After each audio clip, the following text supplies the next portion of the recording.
أعوذ بالله من الشيطان الرجيم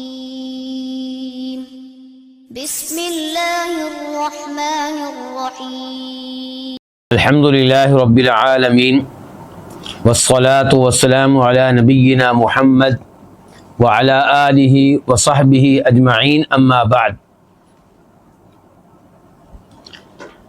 آج ہم العقیدۃ الواسطیہ کے ساتھ ہیں.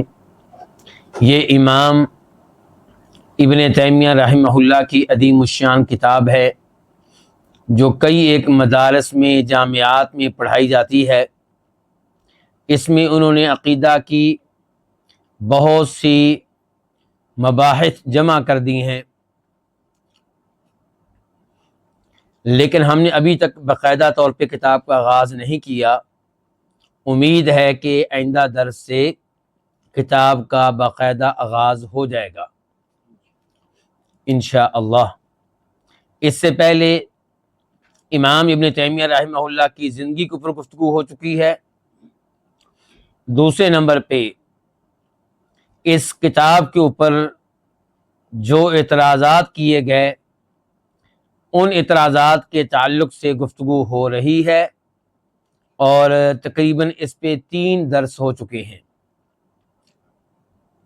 اور آج اس سلسلے کا 4تھا درس ہے.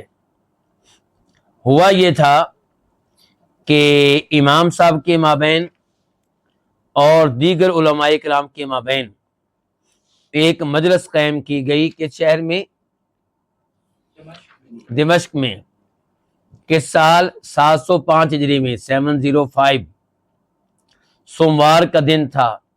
رجب کی 8 تاریخ تھی. اور یہ مجلس کیوں قائم کی گئی؟ کیونکہ مصر کے حکمران جو شام پہ بھی حکومت کر رہے تھے انہیں ابن تیمیہ رحمہ اللہ کے تعلق سے کئی شکایات ملی، تو انہوں نے دمشق کے گورنر کو حکم دیا کہ ابن تیمیہ کو دیگر علماء کرام کے ساتھ جمع کیا جائے اور ان کی آپس میں گفتگو رکھی جائے اور معلوم کیا جائے کہ ابن تیمیہ کا عقیدہ کیا ہے. تو اس مجلس کے حالات خود امام صاحب نے بعد میں لکھے. ویسے اس مجلس کے حالات اور لوگوں نے بھی لکھے ہیں، لیکن ہم وہ پڑھ رہے ہیں جو خود امام صاحب نے لکھے ہیں. تو اس سلسلے میں پہلی مجلس کی گفتگو جاری و ساری ہے، اور آج اس مجلس کا اختتام بھی ہو جائے گا انشاءاللہ. کئی اعتراضات وہ تھے جو عقیدہ واسطیہ پڑھتے ہوئے ساتھ ساتھ کیے گئے، اور کچھ اعتراضات وہ تھے جو یہ کتاب پوری پڑھ لینے کے بعد کیے گئے. اور یہ اعتراضات جو بعد میں کیے گئے کتنے تھے؟ 4. ان میں سے پہلے اعتراض کا تذکرہ گزشتہ درس میں ہوا تھا، لیکن آپ بھول چکے ہوں گے، اس لیے میں اس کا دوبارہ تذکرہ کر دیتا ہوں اب جلدی کے ساتھ. ابن تیمیہ رحمہ اللہ کی ایک عبارت یہ ہے عقیدے کی اس کتاب میں. کون سی کتاب؟ العقیدہ الواسطیہ، کہ وَمِنْ اصول الفرقۃ الناجیہ، وہ گروہ جو کامیابی حاصل کرے گا روز قیامت، ان کے اصولوں میں سے ایک اصول یہ ہے کہ ان الایمان والدین قول وعمل، کہ ایمان نام ہے قول کا اور عمل کا. اس کی وضاحت ہو چکی ہے. یزید و ینقص، یہ ایمان بڑھتا بھی ہے کم بھی ہوتا ہے. قول سے مراد ہے دل کا قول اور زبان کا قول، اور عمل سے مراد ہے دل کا عمل، زبان کا عمل اور اعضاء کا عمل. اس موضوع پہ گفتگو ہو چکی ہے، اس کی میں وضاحت کر چکا ہوں. اصل مسئلہ کیا ہے یہ بھی میں بتا چکا ہوں کہ کیا ایمان میں اعمال داخل ہے یا نہیں.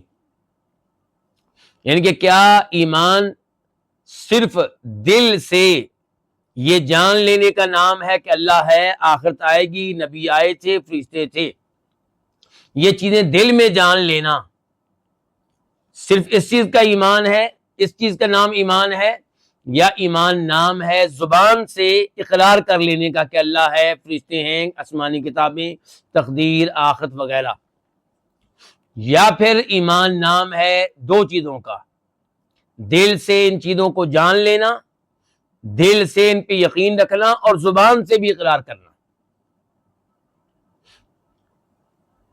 میرا اور آپ کا موقف کیا ہے؟ ہم الحمدللہ سلفی ہیں، اہل الحدیث ہیں، اہل السنہ ہیں۔ ہمارا عقیدہ یہ ہے کہ ایمان نام ہے دل کے یقین کا، زبان سے اقرار کا، اور پھر اعضاء کے ساتھ عمل کرنے کا، جبکہ مرجئہ یہ عمل کو ایمان کا حصہ نہیں سمجھتے۔ ہم عمل کو ایمان کا حصہ سمجھتے ہیں، اور یہ سمجھتے ہیں کہ یہ ایمان بڑھتا بھی ہے، کم بھی ہو جاتا ہے۔ تو جب یہ تعریف وہاں پہ پڑھی گئی، اور یہ تعریف کی کس نے ہے؟ ابن تیمیہ رحمہ اللہ نے۔ جب یہ پڑھی گئی تو وہ لوگ کہنے لگے، مخالفین کہنے لگے کہ اگر اس کو ہم مان لیں کہ یہ فرقہ ناجیہ کے اصولوں میں سے ایک اہم اصول ہے، کامیاب گروہ کے اصولوں میں سے ایک اصول ہے، تو اس کا مطلب یہ ہوگا کہ کامیاب گروہ کی فہرست سے ہمارے وہ علماء نکل گئے جنہیں متکلمین کہا جاتا ہے، جن کا موقف یہ ہے کہ ان الایمان هو التصدیق، ایمان صرف دل کی تصدیق کا نام ہے، اور کئی ایک کا موقف یہ ہے کہ الایمان هو التصدیق والاقرار، کہ ایمان نام ہے دل کی تصدیق کا اور زبان کے اقرار اور اعتراف کا۔ وَإِذَا لَمْ يَكُونُوا مِنَ النَّاجِينَ، اور اگر یہ لوگ کامیاب گروہ میں سے نہیں ہیں، اس کا مطلب یہ ہوگا کہ لازم ان یکونوا ہالکین، تو پھر یہ ہلاک ہونے والوں میں سے ہوں گے۔ اس کا مطلب یہ ہوگا کہ ہمارے کئی بڑے بڑے علماء کرام وہ آپ کے نزدیک کامیاب گروہ میں سے نہ ہوئے، ہلاک ہونے والے گروہ میں سے ہوئے، جہنمی گروہ میں سے ہوئے۔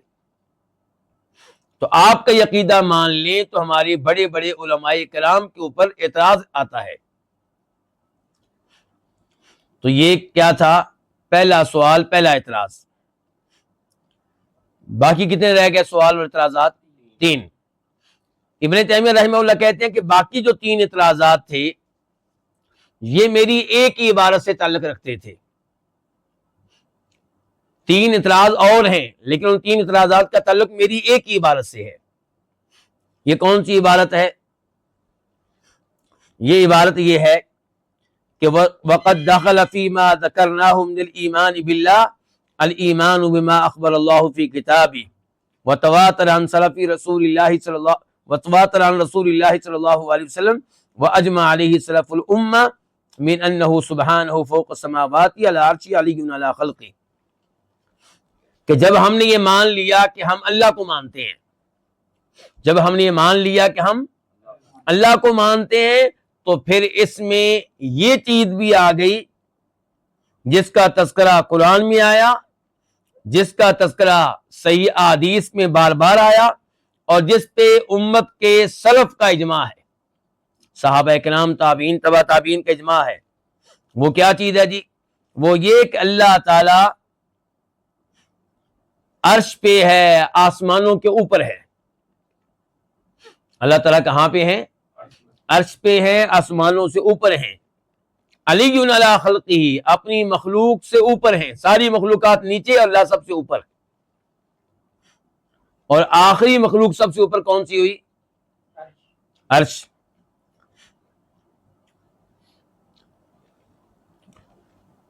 وَهُوَ مَعَهُمْ أَيْنَمَا كَانُوا يَعْلَمُ مَا هُمْ عَامِلُونَ، اللہ سب سے اوپر ہونے کے باوجود اپنی مخلوقات کے ساتھ ہے۔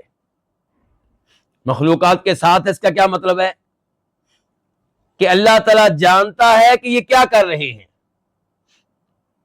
اوپر ہونے کے باوجود اللہ تعالیٰ ایک ایک کے بارے میں جانتا ہے کہ یہ کیا عمل کر رہے ہیں، جیسا کہ اللہ نے ان 2 چیزوں کو جمع کر دیا ہے ایک ہی آیت میں، ان 2 چیزوں کو، کہ اللہ اوپر بھی ہے اور اپنی مخلوقات کے ساتھ ہے، کہ ان کے بارے میں علم رکھتا ہے کہ وہ کیا کر رہے ہیں۔ سمجھا رہی علماء کرام؟ کہاں پہ اللہ نے یہ عقیدہ جمع کر دیا ہے؟ یہ دو چیزیں جمع کر دی ہیں. اللہ تعالیٰ نے فرمایا هو الذی خلق السماوات والارض فی 6 ایام، اللہ ہی نے آسمان و زمین کو پیدا کیا 6 دنوں میں. ثم استوى علی العرش، پھر اللہ عرش پہ مستوی ہوا، عرش پہ بلند ہوا. یعلم، وہ جانتا ہے، علم رکھتا ہے. کون؟ کس چیز کا؟ ان چیزوں کا جو زمین میں داخل ہو رہی ہیں. زمین میں کیا چیزیں داخل ہو رہی ہیں جی؟ مردے. کسان بیج ڈالتا ہے، کہاں جاتے ہیں؟ بارش کا پانی کہاں جاتا ہے؟ تو اللہ جانتا ہے جو کچھ زمین میں داخل ہو رہا ہے، اور وہ جانتا ہے جو زمین سے نکل رہا ہے. کیا نکلتا ہے جی زمین سے؟ پودے نکلتے ہیں، درخت نکلتے ہیں، کئی سونا، چاندی، پانی بالکل. وما ينزل من السماء، اور اللہ جانتا ہے جو کچھ آسمانوں سے نازل ہوتا ہے. آسمانوں سے کیا نازل ہوتا ہے؟ بارش کا پانی، آسمانوں سے وہی نازل ہوتی تھی. ٹھیک ہے، اللہ تعالیٰ کے کئی احکام اب بھی نازل ہوتے ہیں فرشتوں کے لیے. وما يعرج فيها، اور اللہ جانتا ہے جو کچھ اس میں چڑھتا ہے، آسمانوں میں جو کچھ چڑھتا ہے. کیا چڑھتا ہے جی؟ ہمارے اعمال چڑھتے ہیں، روحیں چڑھ کر جاتی ہیں، خصوصاً نیک روحیں، فرشتے چڑھ کر جاتے ہیں. وَهُوَ مَعَكُمْ أَيْنَمَا كُنْتُمْ، اور وہ تمہارے ساتھ ہے تم جہاں کہیں بھی ہوتے ہو. کون تمہارے ساتھ ہے؟ ذاتی طور پہ اللہ کہاں ہے؟ عرش پہ. اور علم کے لحاظ سے اللہ تعالیٰ ہر ایک کے ساتھ ہے. واللہ بما تعملون بصیر، اور اللہ ان اعمال کو جو تم کر رہے ہو دیکھنے والا ہے. تو اللہ تعالیٰ اوپر ہونے کے باوجود ہمارے بارے میں ایک ایک چیز کا علم رکھتے ہیں، ہر ایک کو دیکھ رہے ہیں، ہر آواز کو سنتے ہیں. ہر ایک اللہ کی قدرت میں ہے، کوئی اللہ کی قدرت سے باہر نہیں ہے. یہ گفتگو جاری ہے کس کی؟ ابن تیمیہ رحمہ اللہ. اعتراضات بعد میں آئیں گے، فی الحال ان کی عبارت جاری ہے. وَلَيْسَ مَعْنَا قَوْلِهِ وَهُوَ مَعَكُمْ أَنَّهُ مُخْتَلِطٌ بِالْخَلْقِ، یہ جو قرآن میں آیا ہے کہ اللہ تمہارے ساتھ ہے، اس کا مطلب یہ نہیں ہے کہ اللہ تعالیٰ مخلوق کے ساتھ خلط ملط ہو گیا ہے.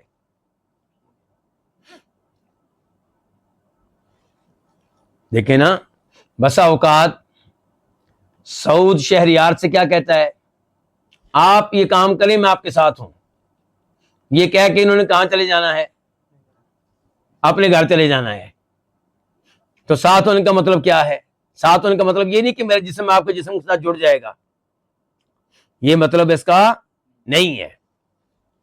تو ابن تیمیہ کہتے ہیں کہ وَهُوَ مَعَكُمْ، اللہ نے کہا کہ میں تمہارے ساتھ ہوں، اس کا مطلب یہ نہیں کہ اللہ تعالیٰ مخلوق کے ساتھ مکس ہو چکا، خلط ملط ہو چکا. کیونکہ ان الفاظ سے یہ معنی عربی لغت کے لحاظ سے لازم نہیں آتا. مع کا یہ معنی، مع کا یہ لازمی معنی نہیں ہوتا کہ ایک چیز دوسری چیز کے ساتھ خلط ملط ہو گئی ہے، جڑ گئی ہے. وَهُوَ خِلَافُ مَا أَجْمَعَ عَلَيْهِ سَلَفُ الْأُمَّةِ، یہ کہنا کہ اللہ مخلوق کے ساتھ ہے، خلط ملط ہو گیا، مکس ہو گیا، جڑ گیا، یہ اس عقیدے کے خلاف ہے جس پہ سلف صالحین کا اجماع ہے. وَخِلَافُ مَا فَطَرَ اللَّهُ عَلَيْهِ الْخَلْقَ، اور یہ اس عقیدے کے خلاف ہے جس پہ اللہ نے اپنی مخلوق کو پیدا کیا ہے. جو فطرت سلیمہ پہ ہیں، جن کے عقیدے کو بگاڑا نہیں گیا، ان کے ذہن میں کبھی یہ بات نہیں آتی کہ اللہ ہمارے ساتھ ہے، اس کا مطلب یہ ہے کہ اللہ ہمارے ساتھ نعوذ باللہ جڑ گیا ہے، خلط ملط ہو گیا. ایسی کوئی بات ان کے ذہن میں نہیں آتی. بل القمر آیۃ من آیات اللہ من اصغر مخلوقات وهو موضوع فی السماء وهو مع المسافر اینما کان وغیر المسافر. ابن تیمیہ کہتے ہیں آپ چاند کو دیکھ لیں، یہ اللہ کی مخلوقات میں سے ایک ادنا مخلوق ہے. ہمارے لیے حاصل چاند بہت بڑی چیز ہے نا، لیکن اللہ تعالیٰ کی مخلوقات پہ نگاہ ڈالی جائے تو اللہ تعالیٰ کی چھوٹی چھوٹی مخلوقات میں سے ایک یہ مخلوق ہے، اللہ کی نشانیوں میں سے ایک نشانی ہے. اور یہ کہاں پہ ہے؟ اوپر. ایسے ہی ہے. اور یہ چاند اوپر ہونے کے باوجود ہر شخص کے ساتھ ہے. کوئی سفر میں جا رہا ہو اس کے ساتھ بھی، جو نہیں جا رہا اس کے ساتھ بھی. کیوں جی؟ آپ اپنے مکانات سے باہر نکلیں، کھلی فضا میں آ جائیں، میدان میں آ جائیں، تو چاند کدھر ہوگا؟ آپ کے ساتھ ہے۔ تو کیا آپ کے جسم کے ساتھ جڑا ہوا ہے؟ نہیں۔ تو اللہ تعالیٰ عرش کے اوپر ہیں، وَهُوَ سُبْحَانَهُ فَوْقَ الْعَرْشِ، اور اللہ تعالیٰ اپنے مخلوق پہ نگہبان ہیں، اپنے مخلوق کی ایک ایک چیز کو اللہ تعالیٰ دیکھ رہے ہیں، ان کی ایک ایک چیز پہ اللہ تعالیٰ مطلع ہیں۔ اس کے علاوہ بھی دیگر جو ربوبیت کے معنی ہیں ان کا بھی خیال رکھا جائے۔ اور یہ سارا کلام جس کا اللہ نے تذکرہ کیا ہے کہ اللہ نے کہا ہے کہ وہ عرش کے اوپر ہے، اور یہ کہ ہمارے ساتھ ہے۔ اللہ نے کیا کہا ہے کہ اللہ عرش کے اوپر ہے اور اللہ تعالیٰ ہمارے، یہ دونوں چیزیں حق علی حقیقتہ، یہ دونوں چیزیں برحق ہیں، ان میں سے کوئی بھی غلط نہیں ہے، اور یہ دونوں چیزیں حقیقت ہیں۔ دونوں چیزیں کیا ہیں؟ حقیقت ہیں۔ اس میں کسی تحریف کی ضرورت نہیں ہے، کسی تعویل کرنے کی ضرورت نہیں ہے۔ لیکن اس عقیدے کو جھوٹے خیالات سے محفوظ رکھا جائے۔ غلط گمانات آپ کے ذہن میں نہیں آنے چاہیے اللہ تعالیٰ کے بارے میں کہ اللہ تعالیٰ کیسے ہے کیسے ہے۔ بس یہ ذہن میں رکھیں کہ اللہ عرش کے اوپر ہے اور اللہ تعالیٰ ہر ایک کے ساتھ ہے۔ ابن تیمیہ رحمہ اللہ کی عبارت اپنے اختتام کو پہنچی، جو اس مجلس میں پڑھی گئی، جس کے اوپر 3 اعتراضات ہیں۔ یہ عبارت جو آخری آپ کے سامنے رکھی گئی، اس کے اوپر کتنے اعتراضات ہیں؟ 3۔ پہلے اعتراض کا تعلق کس سے تھا؟ ایمان کی تعریف سے، اور دوسرے اور تیسرے اور چوتھے اعتراض کا تعلق ہے اس عقیدے سے کہ اللہ تعالیٰ اوپر ہے اور ہر ایک کے ساتھ ہے علم کے لحاظ سے۔ کیا ہے جی دوسرا سوال؟ ابن تیمیہ کہتے ہیں ان میں سے کسی نے کہا کہ جو الفاظ قرآن و حدیث میں آ گئے ہم ان کو مانتے ہیں، ہم ان کا انکار نہیں کرتے۔ مثال کے طور پہ جیسا کہ عباس رضی اللہ عنہ کی حدیث ہے، حدیث اوعال۔ کون سی حدیث؟ حدیث اوعال۔ اوعال کس کو کہتے ہیں؟ اوعال ویسے تو بکروں کو کہتے ہیں، مینڈے، چھترے۔ مراد اس سے اللہ کے عرش کو اٹھانے والے 8 فرشتے ہیں جن کی صورت مینڈوں کی طرح ہے۔ یہ کہاں پہ ہے؟ حدیث اوعال میں۔ حدیث اوعال پہلے ہی بتا دوں آپ کو کہ سند کے لحاظ سے ضعیف ہے۔ شیخ البانی رحمہ اللہ نے، دیگر کئی علماء کرام نے اس کو ضعیف قرار دیا ہے، لیکن ہمارے کئی علماء کرام اس حدیث کو بھی دلیل بناتے ہیں اس معاملے میں کہ اللہ عرش کے اوپر ہے۔ وہ اس کمزور حدیث کو دلیل کیوں بنا لیتے ہیں؟ کیونکہ وہ کہتے ہیں ہمارے پاس دیگر دلائل بھی ہیں، تو ساتھ ایک دلیل یہ بھی صحیح، ورنہ بذات خود یہ حدیث سند کے لحاظ سے صحیح نہیں ہے، بلکہ کیا ہے؟ ضعیف ہے۔ اس حدیث کے الفاظ میں آپ کے سامنے جلدی سے پڑھ دیتا ہوں۔ ابو داؤد شریف میں اس کا نمبر ہے 4723، 4723۔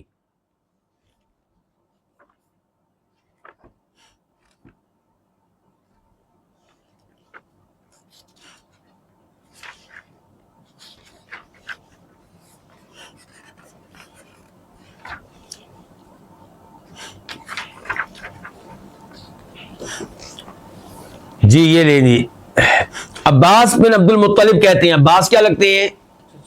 نبی علیہ السلام کے چچا عباس رضی اللہ عنہ کہتے ہیں کہ میں وادی بطحا میں تھا اور وہاں دیگر بھی کئی لوگ تھے، ان میں نبی علیہ السلام بھی تھے۔ تو ایک بادل گزرا تو آپ نے بادل کے موضوع پہ لوگوں سے گفتگو کی۔ آگے چل کے کیا ہے؟ آپ نے کہا کہ کیا تم جانتے ہو آسمان و زمین کے مابین فاصلہ کتنا ہے؟ انہوں نے کہا ہم نہیں جانتے۔ تو آپ نے کہا ان کے مابین فاصلہ 71، 72 یا 73 سال ہے، 71 یا 72 یا 73۔ پھر اس کے اوپر آسمان ہے، تو پہلے آسمان سے دوسرے آسمان کا فاصلہ بھی اتنا ہی ہے. حتیٰ کہ آپ نے 7 آسمان کا تذکرہ کیا، ہر آسمان سے دوسرے آسمان کے مابین فاصلہ ہے. پھر آپ نے فرمایا 7 آسمانوں کے اوپر سمندر ہے.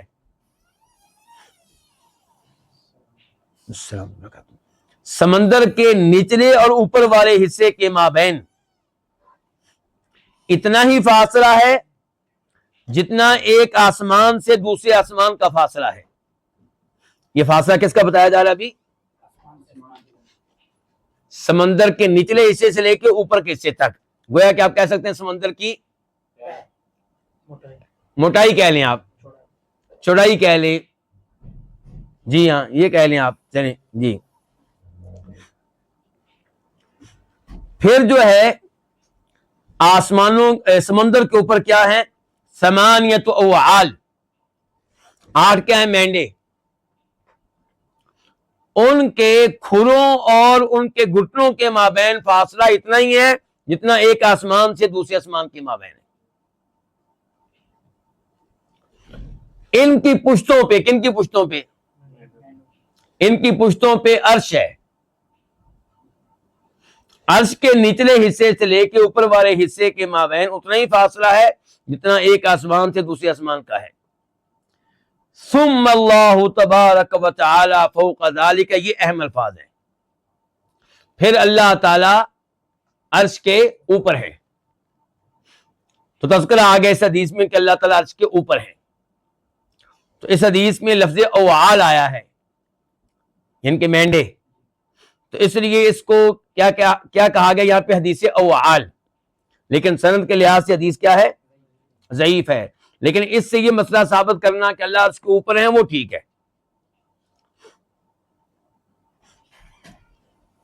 اچھا، اب ابن تیمیہ رحمہ اللہ کے مخالفین میں سے ایک مخالف کیا کہہ رہا ہے کہ جو الفاظ آئے ہیں قرآن و حدیث میں ہم مانتے ہیں، جیسا کہ حدیث عباس رضی اللہ عنہ، حدیث اوعال کہ واللہ فوق العرش، کہ اللہ عرش کے اوپر ہے. ولا نقول فوق السماوات، بس جو آگے ہم اتنا مانیں گے. ہم مانیں گے اللہ عرش کے اوپر ہے، یہ الفاظ ادا کریں گے عربی میں ہم یہ الفاظ ادا کریں گے، اور یہ نہیں کہیں گے کہ اللہ آسمانوں کے اوپر ہے. حالانکہ اگر اللہ عرش کے اوپر ہے تو پھر آسمانوں کے اوپر ہے کہ نہیں ہے؟ لیکن وہ اصل میں یہ ماننا ہی نہیں چاہتے کہ اللہ اوپر ہے. اب حدیث کو ریجیکٹ بھی نہیں کر سکتے، تو کہتے ہیں بس یہ الفاظ ہم مان لیں گے. مطلب یہ ہے کہ اس کے معنی میں غور و فکر نہیں کریں گے. اگر معنی پہ غور و فکر کریں تو پھر نتیجہ یہ نکلے گا کہ جو اللہ عرش کے اوپر ہے وہ آسمانوں کے بھی اوپر ہے. وہ کہتے ہیں نہیں، بس جو آگے ہم مان لیں گے. یعنی کہ عربی میں ہم یہ مان لیں گے کہ اللہ عرش کے اوپر ہے.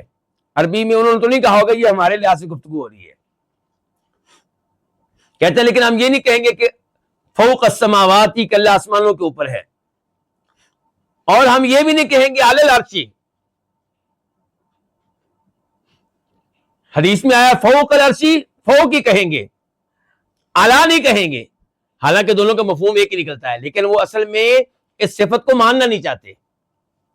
تو کہتے ہیں جو الفاظ آگے بس وہ آنکھیں بند کر کے مان لیں گے اور اس سے کسی صفت کو اخذ نہیں کریں گے. یہ وہ کہنا چاہتے ہیں اصل میں. اور کہنے لگے قرآن میں آیا الرحمن علی العرش استویٰ، تو ہم یہ مان لیں گے الرحمن علی العرش استویٰ. اب آپ کے لیے میں ترجمہ کر رہا ہوں، اس کا مطلب کیا کہ رحمان عرش پہ مستوی ہے، رحمان عرش کے اوپر ہے. وہ کہنے لگے کہ ہم یہ نہیں کہیں گے کہ اللہ علی العرش استویٰ، رحمان ہے، رحمان ہی کہیں گے.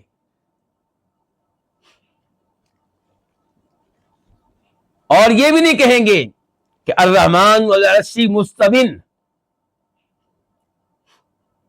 کیونکہ یہ اتنا الفاظ ماننے کا مطلب یہ ہے کہ صفت کو مان لیا. اچھا جی، ابن تیمیہ کہتے ہیں اور انہوں نے یہ بات کئی دفعہ دہرائی. کیا دہرائی؟ کہ جو الفاظ آئے ہیں بعینی ہی ہم مان لیں گے، اور ان کا مترادف لفظ لے کر نہیں آئیں گے، اس کا ہم معنی لفظ لے کر نہیں آئیں گے، اور نہ ہی اس کے معنی پہ غور کریں گے، اور نہ ہی یہ تسلیم کریں گے کہ اس سے اللہ کی کچھ صفت ثابت ہوتی ہے. ابن تیمیہ کہتے ہیں مزید اس موضوع پہ گفتگو دوسری مجلس میں کریں گے، کیونکہ جب میں تذکرہ کروں گا دوسری مجلس کا تو وہاں پہ میں تذکرہ کروں گا مزید اس موضوع پہ۔ تو یہ تھا جی ان کا دوسرا اعتراض۔ اس اعتراض کا خلاصہ کیا ہے کہ یہ تو ہم مان لیں گے حدیث میں جیسے آ گیا اللہ فوق العرش، یہ مان لیں گے الرحمن والعرش استویٰ، لیکن اس کے معنی پہ غور نہیں کرنا، اس سے کچھ صفت اخذ نہیں کرنی۔ تیسرا سوال، کہنے لگے کہ آپ نے اپنے عقیدے میں یہ لکھا ہے کہ چاند اللہ کی نشانیوں میں سے ایک نشانی ہے، اللہ کی چھوٹی مخلوقات میں سے ایک ہے، اور یہ آسمانوں کے اوپر ہے، لیکن ہر مسافر کے ساتھ ہے، بلکہ جو مسافر نہیں ہے اس کے ساتھ بھی، مسافر جہاں پہ بھی چلا جائے چاند اس کے ساتھ ہے۔ کہنے لگے آپ نے اللہ تعالی کے آسمانوں پہ ہونے کی کو مشابہت دی ہے چاند کے آسمانوں پہ ہونے کے ساتھ، یعنی کہ خالق کو مخلوق کے ساتھ آپ نے مشابہت دے دی ہے۔ چوتھا سوال، آپ نے کہا ہے کہ حق علی حقیقتہ، کہ اللہ تعالیٰ عرش کے اوپر ہے اور یہ بات حق سچ ہے اور یہ حقیقی بات ہے، مجازی نہیں ہے۔ تو کہتے ہیں لفظ حقیقت اس کا جو لغوی معنی ہے وہ کیا ہے؟ کہتے ہیں کہ لفظ جو ہے اگر آپ لغوی معنی کی طرف آئیں گے کہ الرحمن والعرش استویٰ، لغوی معنی کی طرف آئیں گے تو لغوی معنی سے فوری طور پہ ذہن میں یہ بات آئے گی کہ کوئی جسم ہے، کوئی کیا ہے؟ جسم ہے جو کسی چیز کے اوپر ہے۔ اگر ہم استواء کا حقیقی معنی مانیں، لغت کے لحاظ سے حقیقی معنی مانیں، تو اس کا مطلب یہ ہے کہ اللہ کے لیے جسم ماننا پڑے گا۔ عربوں نے اس لفظ کو اسی معنی کے لیے بنایا ہے۔ تو اگر آپ حقیقی معنی مانتے ہیں تو اس کا مطلب یہ ہے کہ آپ اللہ کا جسم مانتے ہیں،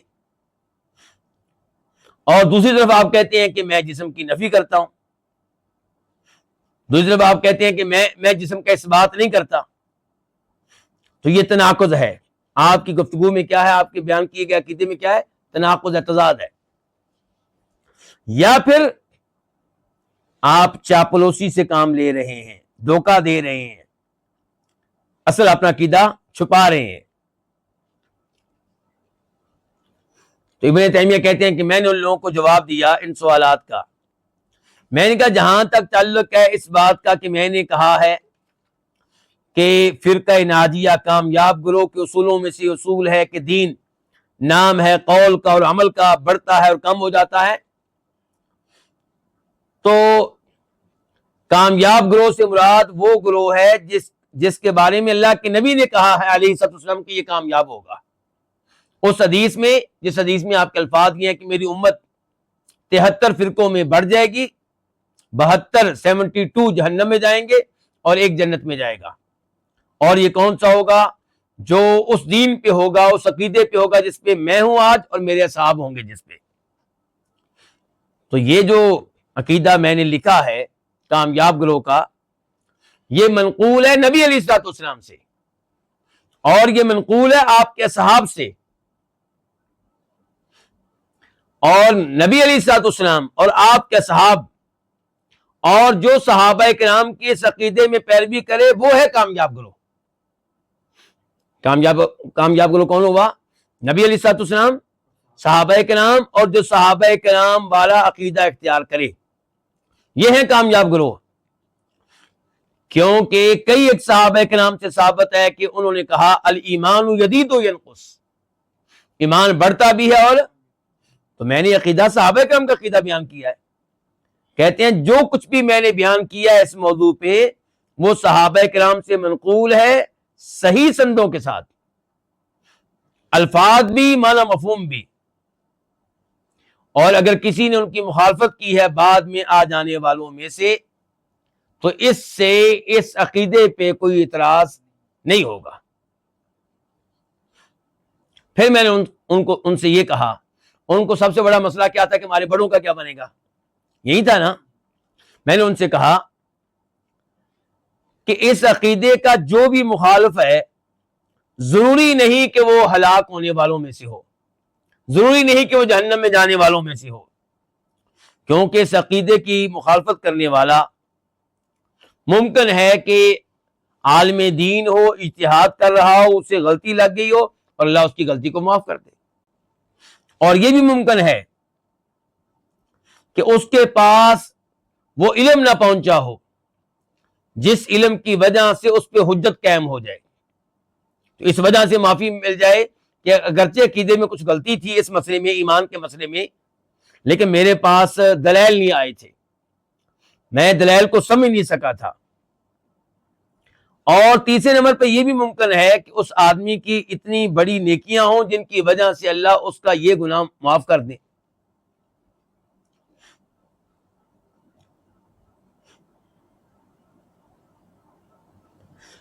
تو میں نے جو گفتگو لکھی ہے کہ کامیاب گروہ کا یہ عقیدہ ہے کہ ایمان بڑھتا ہے، کم ہو جاتا ہے، ایمان قول و عمل کا نام ہے، اس کا خلاصہ یہ نکلے گا کہ جو یہ عقیدہ رکھے گا وہ کامیاب ہے،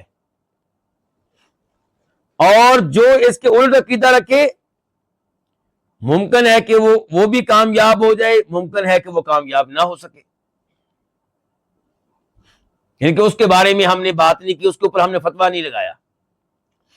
من سمت نجا، جو خاموش رہا وہ نجات پا گیا.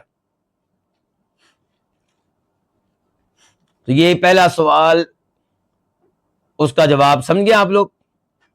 ان کا عقیدہ یہی ہے جو میں نے لکھا ہے، کامیاب گروہوں کا عقیدہ یہی ہے، صحابہ کرام کا عقیدہ یہی تھا، اور جو یہ عقیدہ اپنائے گا وہ انشاءاللہ کامیاب ہے. لیکن جو یہ عقیدہ نہ اپنائے ممکن ہے کہ اس کو بھی اللہ تعالیٰ جہنم کی آگ سے محفوظ رکھے، اس وجہ سے کوئی سے اجتہادی غلطی ہو گئی، یا اس کے پاس دلائل اور علم نہیں پہنچ سکا، یا اس کی دیگر نیکیوں کی وجہ سے، اور ممکن ہے کہ اس کو سزا ملے. جہاں تک تعلق ہے دوسرے سوال کا، دوسرا سوال کیا تھا کہ ہم الفاظ کی حد تک مانتے ہیں وہ الفاظ جن میں آیا ہے کہ اللہ فوق العرش. اب ترجمہ کرنا بھی مشکل ہو رہا ہے میرے لیے، کیونکہ وہ ترجمہ مراد لے نہیں رہے، وہ تو الفاظ مراد لے رہے ہیں نا، وہ تو اس کا معنی مراد لینا چاہتے ہی نہیں، مگر آپ کی آسانی کے لیے میں ترجمہ کر رہا ہوں. یعنی کہ ہم یہ الفاظ مانتے ہیں جن کا اردو میں ترجمہ کیا ہے کہ اللہ عرش کے اوپر ہے، اللہ فوق العرش.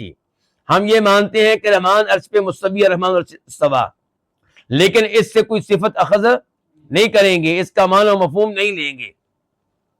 تو میں نے ان کو جواب دیا پہلے نمبر پہ کہ جو بھی الفاظ میں نے کہے ہیں وہ سارے کے سارے منقول ہیں نبی علیہ الصلوۃ والسلام سے. مثال کے طور پہ فوق السماوات، اللہ آسمانوں کے اوپر ہے، یہ الفاظ بھی ثابت ہیں. تم کہہ رہے تھے نا کہ یہ ہم نہیں کہیں گے فوق السماوات، فوق العرش مان لیں گے. تو میں کہتا ہوں کہ فوق السماوات کے الفاظ بھی ثابت ہیں کہ اللہ آسمانوں کے اوپر ہے، علی العرش کے الفاظ بھی ثابت ہیں کہ اللہ عرش کے اوپر ہے، فوق العرش کے الفاظ بھی ثابت ہیں. اور پھر میں نے کہا اکتب الجواب، لکھو جی جواب، میرا جواب لکھو. تو کاتب لکھنے لگا. تو پھر ان لوگوں میں سے کسی نے کہا کہ آج مجلس بڑی لمبی ہو گئی ہے، تو اس گفتگو کو آئندہ مجلس تک مؤخر کر دیا جائے. ساتھ ہی یہ کہا کہ تم لوگ جواب لکھتے رہو اور آئندہ مجلس میں جواب کو پیش کر دینا. ابن تیمیہ رحمہ اللہ صلی اللہ علیہ وسلم نے کیا کہا؟ آئندہ مجلس میں جواب کو پیش کر دینا. کہنے لگے ابن تیمیہ کہ وہاں پہ جو بیٹھے ہوئے تھے ان میں سے جو میرا ہمدرد تھا، میری تائید کرنے والا تھا، تو اس نے کہا کہ جواب آج لکھ لیا جائے، جواب آج لکھ لیا جائے، کہیں ایسا نہ ہو کہ یہ سوالات، یہ اعتراضات منتشر ہو جائیں. ابن تیمیہ کہتے ہیں کہ جو چاہتے تھے کہ جواب ابھی نہ لکھا جائے، بعد میں نہ لکھا جائے، ان کے یہ کہنے کا ایک مقصد تھا. مقصد کیا تھا؟ کہ وہ چاہتے تھے کہ آج کی گفتگو ادھوری رہے، نامکمل رہے، اور ان کو تیاری کرنے کا موقع مل جائے. وہ چاہتے تھے کہ ہم جائیں، ہمیں کچھ موقع ملے، آج تو ہمیں اچانک بلا لیا گیا ہے۔ ابن تیمیہ کہتے ہیں مجھے بھی اچانک بلایا گیا تھا، مجھے کون سا تیاری کا موقع دیا گیا تھا؟ لیکن اب وہ یہ چاہتے تھے کہ یہ نتیجہ نہ نکلے، رزلٹ ابھی سامنے نہ آئے، اور ہمیں موقع دیا جائے، ہم اپنے گھر میں جا کے تیاری کریں، غور و فکر کریں، اور پھر آئندہ مجلس میں تازہ دم ہو کر آئیں۔ چنانچہ آخر میں اتفاق اسی بات پہ ہوا کہ یہ گفتگو مکمل کی جائے گی جمعہ کے دن۔ پہلے کب ہو رہی ہے؟ سوموار کے دن۔ یہ گفتگو مکمل کی جائے گی جمعہ کے دن، اور اس کے ساتھ ہی ہماری مجلس اپنے اختتام کو پہنچی، اور اللہ تعالیٰ نے حجت کو قائم کرنے کا مجھے موقع دیا، اور عقیدہ واضح کرنے کا موقع دیا، جس سے اہل سنت کو عزت ملی، اہل بدعت کو رسوائی کا سامنا کرنا پڑا۔ اور ان ایام میں وہ لوگ اپنی مجالس قائم کرتے رہے، غور و فکر کرتے رہے، اور جو میں نے جوابات دیے تھے ان کے اعتراضات کے، ان پہ بھی غور و فکر کرتے رہے۔ تو یہ تھی پہلی مجلس۔ اب ہم تھوڑا سا تذکرہ کرتے ہیں دوسری مجلس کا، کیونکہ کچھ وقت ہمارے پاس موجود ہے ابھی۔ تو ابن تیمیہ کہتے ہیں اب دوسری مجلس میں جمعے کا دن تھا، رجب کی 12 تاریخ تھی، اور سال 705، جیسا کہ پہلے ابن تیمیہ بتا چکے ہیں 705۔ تو انہوں نے اپنے بہت سے ایسے مشائخ حاضر کیے جو پہلے نہیں تھے، اور انہوں نے خصوصی طور پہ وہ لے کر آئے اپنے ساتھ صفی الدین الہندی کو۔ کس کو؟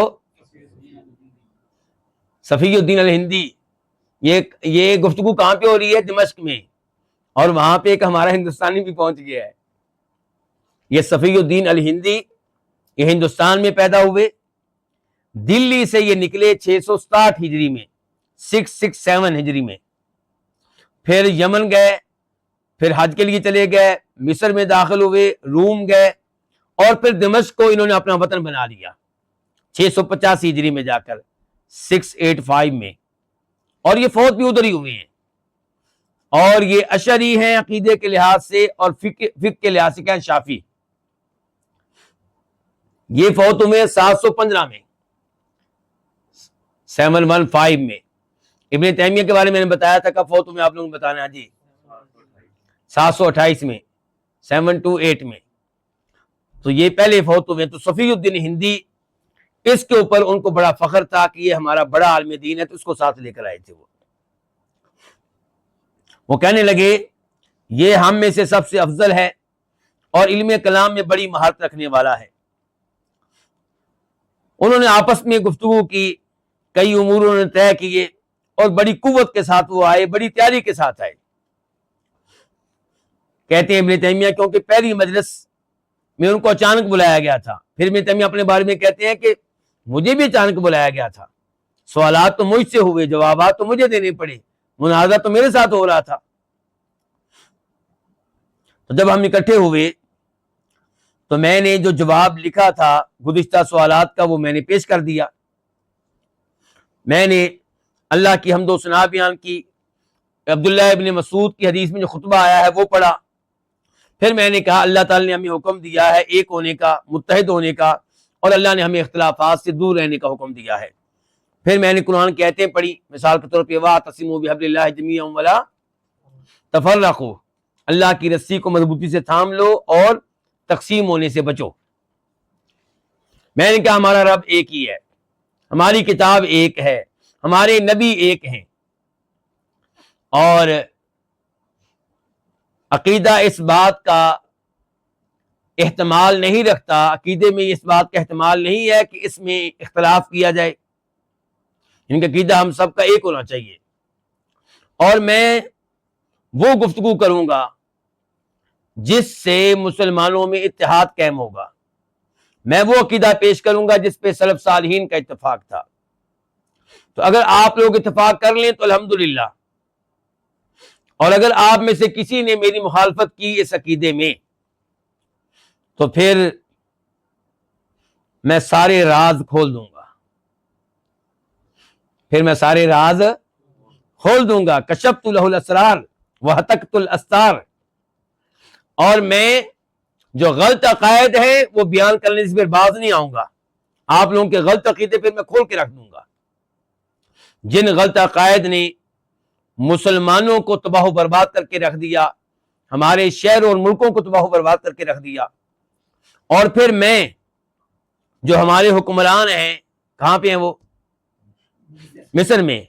ان کے پاس میں جاؤں گا اور ان کو وہ باتیں میں بتاؤں گا جو میں یہاں پہ نہیں کہہ سکا. کیونکہ صلح کے حالات میں گفتگو کچھ اور ہوتی ہے، لڑائی کے حالات میں پھر گفتگو کچھ اور ہوتی ہے، پھر میری تمہاری لڑائی ہوگی.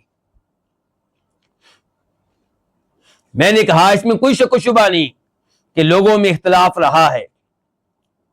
کوئی کہتا ہے کہ میں حنبلی ہوں، کوئی کہتا ہے میں اشعری ہوں، اور اس معاملے میں بڑے اختلافات ہو چکے، بڑے فتنے ہو چکے. لیکن میں نے وہ عقیدہ حاضر کیا ہے، وہ عقیدہ لے کر آیا ہوں جس سے پتا چلے گا کہ ان تمام مذاہب کا اس عقیدے پہ اتفاق رہا ہے. کس عقیدے پہ؟ جو میں لے کر آیا ہوں. چنانچہ میں وہ کتاب لے آیا، کتاب التبیین کذب المفتری فیما ینسب الی الشیخ ابی الحسن الاشعری. یہ ابن عساکر کی کتاب ہے. اس میں کیا ہے کہ جنہوں نے تہمتیں لگائی ہیں ان کے جھوٹ کی وضاحت، ان کے جھوٹ کا پول کھولا گیا ہے. یہ کہ جنہوں نے غلط عقیدہ منسوب کر دیا ہے امام اشعری کی طرف.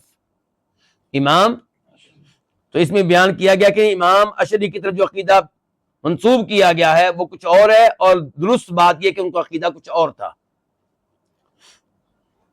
میں نے کہا کہ اس موضوع پہ اس سے بہتر کوئی کتاب نہیں ہے، یعنی کہ امام اشعری کے عقیدے پہ. اور یہ عام طور پہ جو لوگ بیٹھے ہوئے تھے سارے اشعری تھے تقریباً. یہ سارے کون تھے عقیدے کے لحاظ سے؟ اشعری. تو جب تذکرہ آیا معتزلہ کا تو گوندل صاحب نے پوچھا یہ معتزلہ کیا چیز ہوتی ہے؟ کس نے پوچھا؟ گوندل صاحب نے. تو میں نے کہا کہ پرانے زمانے میں کچھ لوگ تھے جنہوں نے اختلاف کیا تھا فاسق کے بارے میں. کس کے بارے میں؟ فاسق کے بارے میں، کہ فاسق کا کیا حکم ہے، جو کبیرہ گناہ کا ارتکاب کرے اس کا کیا حکم ہے. اور یہ اس امت میں پیدا ہونے والا پہلا اختلاف تھا. ابن تیمیہ کیا کہہ رہے ہیں؟ اس امت میں پیدا ہونے والا پہلا اختلاف تھا کہ کیا یہ کبیرہ گناہ کا ارتکاب کرنے والا کافر ہے یا مومن ہے. خوارج نے کہا کہ یہ کافر ہے. خوارج کون ہے؟ جو آج بھی مسلمان افواج پہ حملے کرتے ہیں، مسلمان فوجیوں کو قتل کرتے ہیں، مسلمان پولیس کو قتل کرتے ہیں، کیونکہ ان کا عقیدہ ہوتا ہے کہ یہ کافر ہیں. کیوں؟ کیونکہ ان سے کوئی نہ کوئی کبیرہ گناہ سرزد ہو جاتا ہے. مثال کے طور پہ حکمران کافر ہیں. کیوں؟ کیونکہ آپ کے ملک میں سودی بینک موجود ہیں اور سود جو ہے کبیرہ گناہ ہے. تو جو حکومت چلا رہی ہے، ان بینکوں کو اجازت دے رہی ہے، وہ کیا ہوئی؟ کافر. اور جو سودی بینکوں میں کام کرتے ہیں وہ بھی کافر. اور جو اس حکومت کو کا دفاع کرے، فوج اور پولیس، یہ بھی کیا ہوئے؟ کافر. یہ بھی کافر، وہ بھی کافر، تو بھی کافر، میں بھی کافر. چل، تو یہ ہیں تکفیری لوگ. تو اس طرح کر کے لوگوں کو کافر قرار دیتے ہیں، اور انہی کی وجہ سے اسلامی ممالک میں بم دھماکے ہوتے ہیں، مسلمان افواج پہ حملے ہوتے ہیں اور پولیس پہ حملے ہوتے ہیں، کیونکہ یہ کبیرہ گناہ کے مرتکب کو کیا سمجھتے ہیں؟ کافر. اچھا، میرا آپ کا کیا عقیدہ ہے؟ ہم بھی سود کو کیا سمجھتے ہیں؟ کبیرہ گناہ. اور ہم یہ کہتے ہیں کہ جو سود لیتا ہے، دیتا ہے، وہ مجرم ہے، اور خطرہ یہ ہے کہ اس کو روز قیامت جہنم کی آگ میں ڈالا جائے گا. لیکن ہم اس کو کافر نہیں کہتے. اور ہر سود لینے والے کو اس کی طرف اشارہ کر کے بھی اس کو یہ نہیں کہتے کہ اس کے بارے میں خطرہ ہے کہ جہنم میں جائے گا. عام بات کرتے ہیں کہ جو بھی سود لینے والا ہے وہ خطرہ ہے کہ جہنم کی آگ میں ڈالا جائے گا. لیکن نام لے کے کہیں کہ فلاں آدمی سودی بینک میں ملازمت کرتا ہے اس لیے یہ جہنم میں جائے گا، پکی بات ہے، قرآن میں آ گیا، جی ہاں قرآن میں آیا ہے کہ سود لینے والا جہنم میں جائے گا، یہ بات صحیح ہے، لیکن جیسا کہ ابن تیمیہ پیچھے کیا کہہ چکے ہیں، جو ایمان کے مسئلے میں جن علماء کرام نے اختلاف کیا ان کا کوئی عذر ہو سکتا ہے اللہ معاف کر دے، تو اس لیے اس طرح کے فتویٰ نہیں لگانا چاہیے۔ اچھا جی، تو خوارج نے کیا کہا، کبیرہ گناہ کا مرتکب جو ہے یہ کیا ہے، کافر۔ اہل السنہ نے کیا کہا، سلفیوں نے کیا کہا، اہل الحدیث نے کیا کہا، آج اور اس زمانے میں جو سلف تھے انہوں نے کیا کہا کہ یہ مومن ہے، یہ کیا ہے، مومن ہے، لیکن گنہگار مومن ہے۔ اچھا، اور ایک گروہ نے کہا، اب گروہ نمبر کون سا ہو گیا، 3، پہلے نمبر پہ کون تھے، خوارج، انہوں نے کیا کہا تھا، کافر ہے۔ اور اہل السنہ کا کیا عقیدہ ہے، میرا اور آپ کا کیا عقیدہ ہے، مومن ہے لیکن ہے گنہگار۔ اچھا، تیسرے گروہ نے کیا کہا کہ یہ فاسق ہے، نہ مومن ہے نہ کافر ہے، نہ مومن ہے نہ کافر ہے، یہ ان دو کے بیچ میں ہے، ایمان اور کفر کے درمیان میں ہے، لیکن رہے گا ہمیشہ یہ جہنم میں۔ خوارج نے بھی کہا تھا ہمیشہ جہنم میں رہے گا، لیکن انہوں نے کہا تھا اس لیے رہے گا کہ کافر ہو چکا، یہ کہتے ہیں کافر تو نہیں ہوا لیکن جرم اتنا بڑا ہے کہ ہمیشہ جہنم میں رہے گا۔ یہ کون کہہ رہے ہیں، وہ بتانے لگے، کہتے ہیں اور یہ عقیدہ رکھنے والے پھر حسن بصری کی مجلس سے الگ ہو گئے۔ حسن بصری کی مجلس میں بیٹھا کرتے تھے، امام حسن بصری تابعی ہیں، بہت بڑے امام ہیں، ان کی مجلس میں بیٹھا کرتے تھے، پھر یہ ان کی مجلس سے الگ ہو گئے، عربی میں کیا کہتے ہیں، اعتزلوا، الگ ہو گئے، تو یہیں سے ان کا نام پڑ گیا معتزلہ۔ حسن بصری کی مجلس سے الگ ہونے والے لوگ، تو یہاں سے ان کا نام پڑا معتزلہ۔ پھر ان کے عقیدے میں کوئی خرابی نہیں، کئی خرابیاں ہیں، لیکن یہ آغاز ہے۔ اچھا، ابن تیمیہ نے کیا کہا تھا کہ یہ امت میں پیدا ہونے والا پہلا اختلاف ہے۔ ابن تیمیہ کہتے ہیں کہ وہاں پہ شیخ صاحب بیٹھے ہوئے تھے جو جبے کے لحاظ سے، چادر کے لحاظ سے بہت بڑے تھے، یعنی کہ لباس کے لحاظ سے لگ رہا تھا کہ بہت بڑی شے ہے۔ انہوں نے مجھ سے کہا لیس کما قلتا، بات ایسے نہیں جیسے آپ کہہ رہے ہیں، پہلا مسئلہ جس میں مسلمانوں میں اختلاف ہوا وہ مسئلہ کلام ہے۔ مسئلہ کلام سے مراد یہ کہ قرآن اللہ کی مخلوق ہے یا اللہ کی صفت ہے۔ قرآن کریم جو کہ اللہ کا کلام ہے تو یہ اللہ کی صفت ہے یا مخلوق ہے، تو یہ پہلا مسئلہ ہے جس میں اختلاف ہوا، اور اسی لیے متکلمین کا نام متکلمین پڑا کیونکہ انہوں نے اس موضوع پہ کلام کیا۔ اور سب سے پہلے جس نے یہ بات کی وہ عمر بن عبید تھا، اس کے مرنے کے بعد اس کا جانشین بنا عطا بن واصل، اور اس قسم کی گفتگو کی اس بزرگ نے، تو مجھے بڑا اس پہ غصہ آیا۔ میں نے کہا اخطأت، تو غلط کہہ رہا ہے اور تیری یہ بات جھوٹ ہے اور مسلمانوں کے اجماع اور اتفاق کے خلاف ہے۔ میں نے اس سے کہا نہ تجھ میں ادب پایا جاتا ہے گفتگو میں، نہ تو گفتگو میں تو نے کسی ادب کا خیال رکھا ہے، لا ادب ولا فضیلہ، اور نہ گفتگو تیری درست ہے، یعنی کہ بدتمیزی بھی اور بات بھی غلط۔ پھر میں نے کہا کہ لوگوں نے مسئلہ کلام میں اختلاف کیا تھا مامون کی حکومت میں جا کے، جب خلیفہ کون تھا، مامون، اور اس کے بعد یعنی کہ دوسری صدی کے آخر میں، دوسری صدی کے،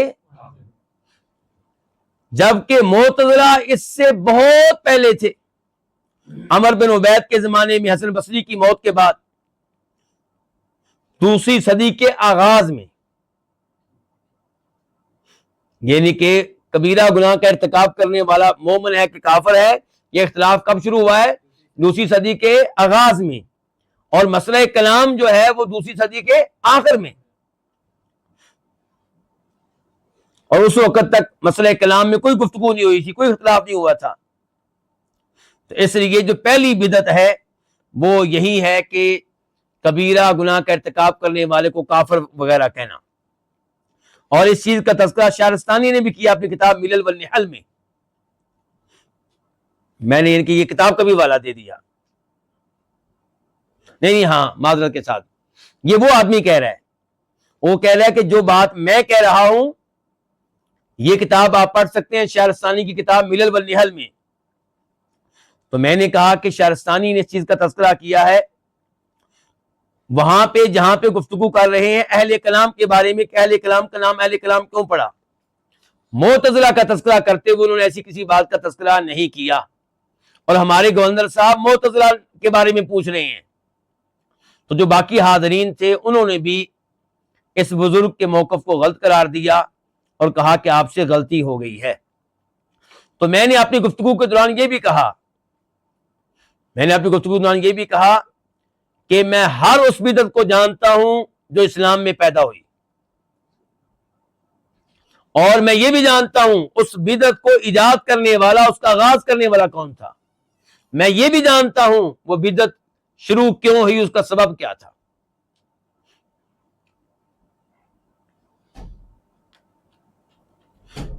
اور یہ بھی میں بتا دوں آپ کو کہ شہرستانی نے جو کچھ ذکر کیا ہے متکلمین کے تعلق سے, ان کی یہ بات ٹھیک نہیں ہے. اور میں نے اس کو یہ بھی کہا کہ آپ نے گفتگو میں نام لیا ہے عطا بن واصل, جبکہ اس آدمی کا نام ہے واصل بن عطا بن واصل نہیں ہے.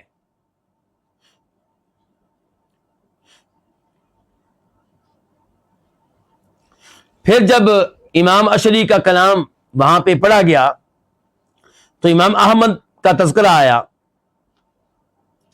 تو ایک ان میں سے بڑے بزرگ کہنے لگے کہ کوئی شک و شبہ نہیں کہ امام احمد بہت بڑے امام ہیں, اور لیکن مسئلہ یہ ہے کہ ان کی طرف کئی لوگوں نے نسبت کر لی ہے, نسبت کرنے والوں نے نئی چیزیں ایجاد کر لی ہیں.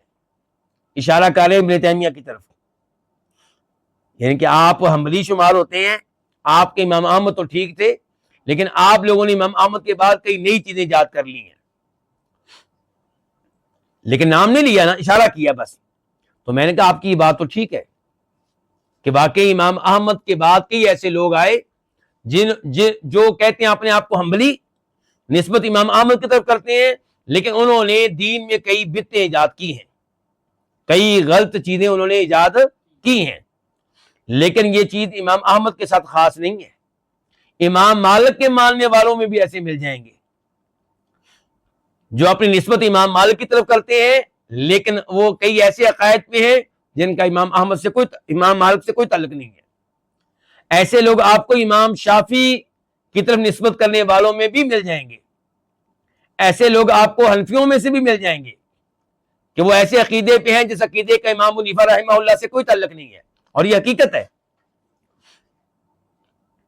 ایسے لوگ آپ کو موسیٰ علیہ السلام کے پیروکاروں میں بھی مل جائیں گے جو کہتے ہیں موسیٰ علیہ السلام کو ماننے والے ہیں, یہودی مثال کے طور پہ, لیکن وہ ان کے کئی ایسے عقائد ہوں گے جن کا موسیٰ علیہ السلام سے کوئی تعلق نہیں ہے.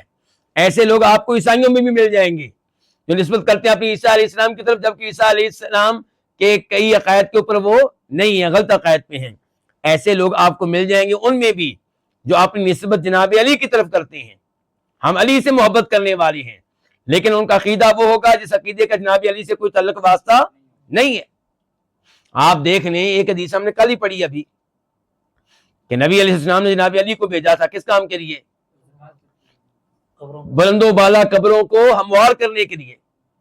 تو آج جناب علی کے جو سب سے زیادہ نام استعمال کرتے ہیں, انہوں نے کتنے بلند و بالا مزارات بنائے ہوئے ہیں, کاروبار چل رہا ہے.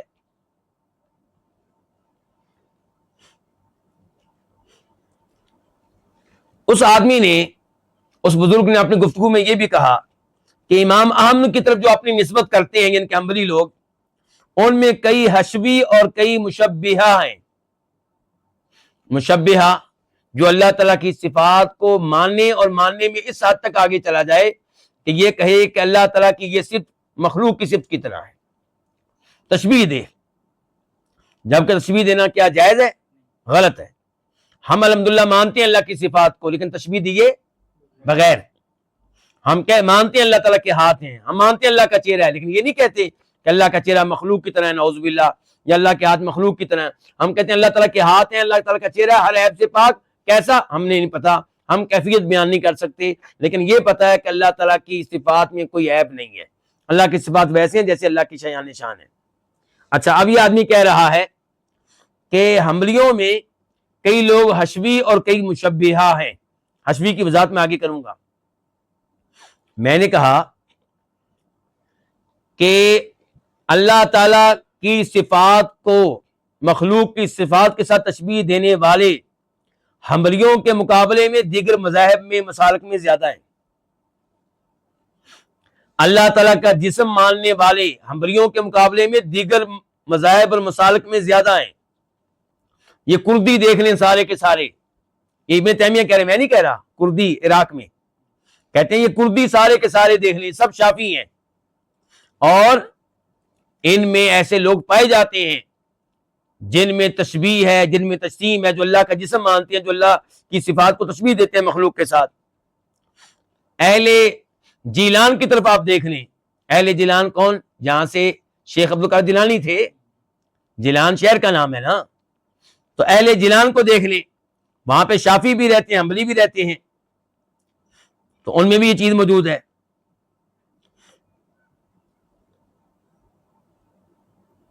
تو میں نے کہا جہاں تک تعلق ہے ان کا جو خالص حنبلی ہیں، تو ان میں ایسی چیزیں یعنی کہ بہت کم ہیں. اور میں نے یہ کہا کہ آپ ان کو دیکھ لیں، یہ جو اللہ تعالیٰ کے جسم مانتے ہیں کرامی، یہ سارے کے سارے حنفی ہیں. یہ سارے کے سارے کون کہہ رہے ہیں؟ ابن تیمیہ. یہ سارے کیا ہے؟ حنفی ہیں، اللہ کا جسم ماننے والے. پھر میں نے لفظ حشویہ پہ گفتگو کی. میں نے کہا یہ لفظ سب سے پہلے معتزلہ نے استعمال کیا تھا. وہ اہل سنت کو حشوی کہتے تھے.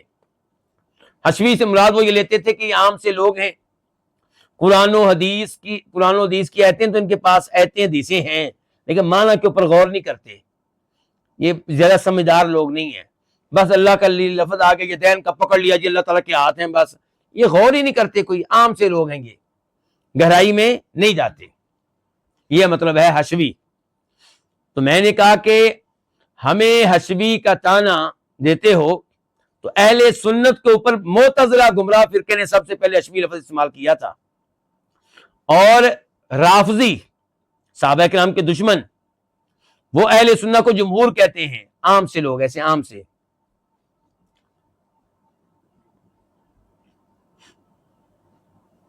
اور عبداللہ بن عمر کو عمر بن عبید معتزلی نے حشوی کہا تھا، اور معتزلہ نے اہل سنت سب کو حشوی کہا ہے.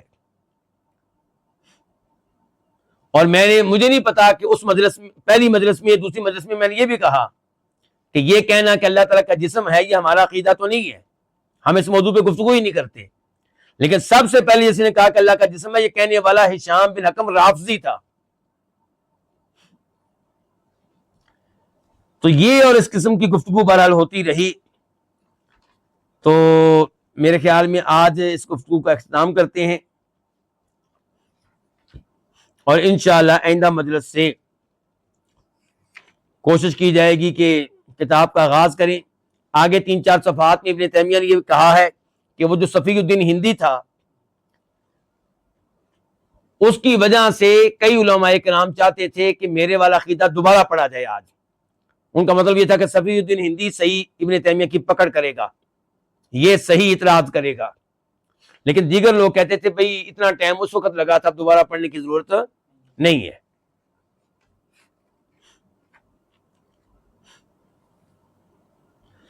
تو اس آدمی کے الفاظ جو ابن تیمیہ تک پہنچے بعد میں، جب مجلس ختم ہو گئی، کہ اس نے کسی نے اس سے کہا کہ بتائیں پھر مجلس میں کیا ہوا. تو اس نے کہا صفی الدین ہندی نے، بھئی اس میں جو کچھ ہوا اس میں نہ میرا کوئی قصور ہے نہ ابن تیمیہ کا قصور ہے. گورنر نے سوالات کیے تھے تو ابن تیمیہ نے جواب دیے، تو میں نے اس میں جو مجھے اعتراض تھا میں نے اس میں گفتگو کی. اور اس نے یہ بھی کہا کہ تم اس آدمی پہ کیوں اتنے اعتراض کرتے ہو، ابن تیمیہ پہ. یہ باہر جا کے کہا بعد میں، کیونکہ اس کا موقف یہ ہے کہ تعبیر نہیں کرنی چاہیے، اللہ نے جو عقیدہ بتا دیا وہ مان لینا چاہیے. اور تمہارا موقف یہ ہے کہ تعویل کرنی چاہیے، اور تم کہتے ہو کہ امام اشعری کا موقف ہے، تو امام اشعری کے دونوں قول ہیں، وہ تعویل کے بھی قائل رہے ہیں اور تعویل نہ کرنے کے بھی قائل رہے ہیں، اور جہاں تک میرا تعلق ہے تو صحیح بات یہ ہے کہ میں تعویل کا قائل نہیں رہا، میں اب تعویل کا قائل نہیں۔ پھر اس نے اپنی وصیت نکال کے دکھائی کہ یہ وصیت میں نے لکھی ہوئی ہے، میرا عقیدہ جس میں ہے کہ میں تعویل کا قائل نہیں ہوں۔